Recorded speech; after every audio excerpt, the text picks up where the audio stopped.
Hi, I'm Jim Linnell with Tandy Leather. I'm going to be showing you how to make a wallet, and I'll be going through each of the steps with each of the tools in enough detail so that you'll know how to get the best results out of your leatherwork. As we get ready to do the decorative cuts, we need to moisten our leather again. We've let it dry out pretty good with the backgrounding step. So let's dampen it down again one last time, making sure that our moisture is down in there real good. This needs to have about the kind of moisture content in it that it did when we were doing the initial cutting.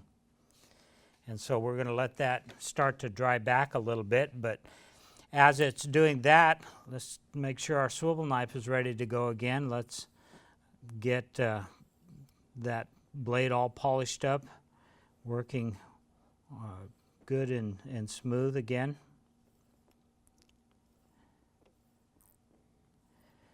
And it might be a good idea to even do a couple of practice strokes here just to make sure we know what we're going to do.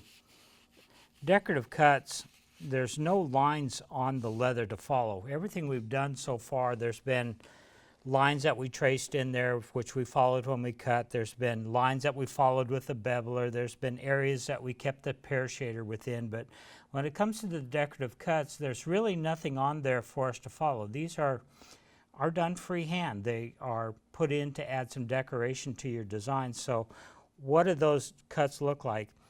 As a general rule, the decorative cuts are done with the swivel knife. And you'll start out with a lot of pressure at the beginning of the cut, and then as you, again, pull that knife towards you, you'll lighten up on that pressure so that those cuts fade out and disappear.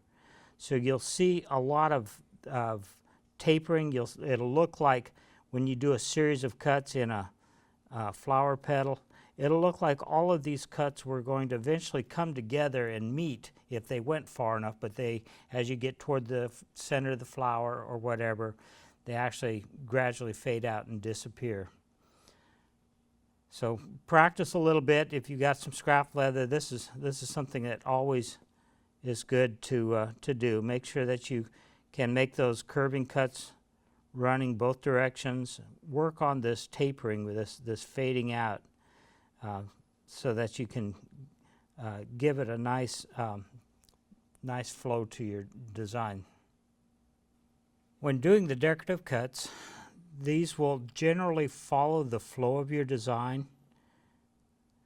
For example, here in the flower petals, they will sweep toward the center of the flower, toward those seeds, with the same kind of curves and the same kind of flow as the petals themselves have. If you have one that's curling the other direction, you might put a little bit of a bend the other direction. The important things again is to remember to have your knife working real smoothly. Obviously, we don't want to be having to fight the knife right now. We sure don't want it to slip at this point. And then the taper, the flow of those cuts. Remember, they start out with a lot of depth at the beginning of the cut, and then as you pull that blade toward the center of the flower, they gradually fade out and disappear. So it looks like they would all eventually come together, but they never actually do. The decorative cuts really are the final dressing that your piece of leather gets. It is what makes gives it almost like a signature. In fact, you can tell one person's decorative cuts from another by the style that they do, and you'll find that there are cuts that you like to do that are easier for you to do, and you'll develop your own style as well. But the main thing is to make sure that you've got good control over this knife. I've seen some folks that rush this step.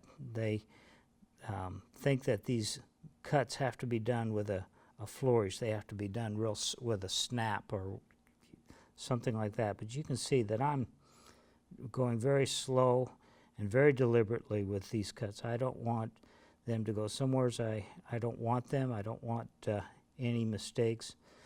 there's really no steps coming along here now that would cover up a mistake made at this point. So we really need to make sure that we're got this knife well under control.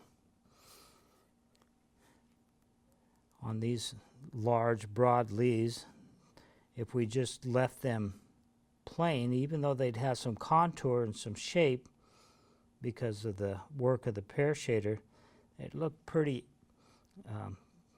plain if we didn't add some decoration to them. Even like on the stem of the flower here, we can put a little bit of additional decoration. Plan your cuts out. Make sure you know where you're going to go with each cut before you actually start on the leather. Again, if you've never done a scroll like this before, then look at the photo card pattern. You can see where I put these cuts, how I put them in there. But it's good to have an idea where you're going to go rather than just take the knife and just see what happens. That's usually not the best idea. And these take practice, as I mentioned earlier. If you've got a scrap piece of leather, you should be working with your knife, learning all of the things that are important. How wet's the leather got to be? How hard do you have to press? How do you taper it out and make those cuts feather out? All of these little things become very important at this stage of the game when you're ready to put these final decorations on your design. But as with every step that you've watched as you've watched us do this project, every one of them takes practice. There's a little technique with every one of them. There's some things that make them work better, and if you will work on those techniques, your leather work will get better. I've seen folks that are in a hurry to get good, and the only way I know that you get good at it is learn how to do it right. And that's hopefully what I've been showing you here, is the right way to use these tools. If you can use these tools, these that we've used on this design, you can use any of the tools that are available. The technique of using them is the same. I've used, for the most part, the basic tools that are available that most people get started with. And I would encourage you to learn to use those tools first. I've had many people ask me, do I need to invest in some more expensive tools? Or do I need a different swivel knife than the one I'm using? And my answer is always the same, that how much you spend on the tool in your hand doesn't affect the work that you do as much as how much experience that hand has had. Spend some time with these. Learn how to use these tools. You see how much life that these cuts give to this design. This is, if there's a part where there's a little bit of artistic flair that you put into your design, this is where you get to do it. Believe it or not, there's even people that will sign their name with a swivel knife. They get that good at it.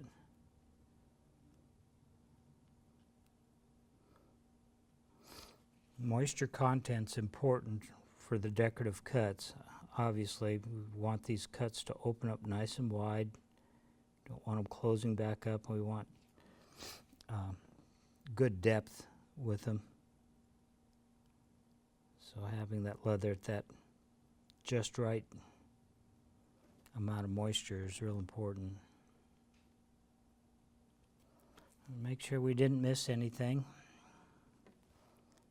And once this dries out, we'll be ready to move on to the dyeing and finishing. Thank you for joining me today. Be sure and check back often here at our blog, and we'll show you more tips and ideas on how to get the most fun out of your leatherwork.